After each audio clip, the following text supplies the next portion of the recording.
Listen up. We're talking about leases. I did a tip last week about things you need to have in your lease as a landlord when it comes to utilities. Everybody loved it. So I'm going to do a few more bonus clauses in your lease. Number one, this is what we got from Mogul Mastermind. Have an end to your lease. Have a fixed term.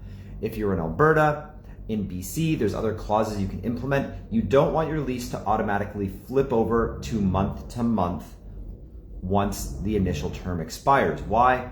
If for whatever reason the tenant isn't a good fit for your property, you want to be able to just let the lease expire and peacefully move on from that tenancy. So expiry term in the lease.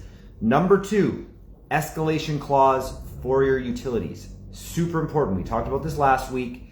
It is absolutely critical to make sure that if you have your utilities included, there's a clause saying that if the utilities cost goes above a certain line, that you're able to back bill the tenants. This is great because in a world where tenants use too much water, power, electricity, heat, whatever, because they like living tropical in the winter, or if utilities costs fluctuate, it protects you as a landlord so you don't have your cash flow eroded.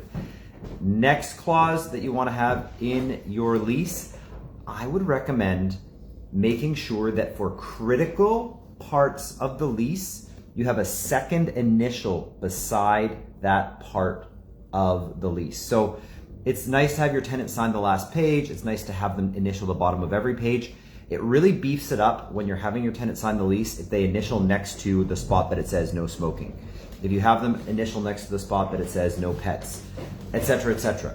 Really, really impactful, simple thing, but it really increases the tenant's awareness of what the expectations are of them when they're living in the property, when you have them initial next to the clauses. Last bonus piece to have in the lease that I would recommend is I like to put in a schedule of when I'm going to be doing quarterly maintenance inspections to the property.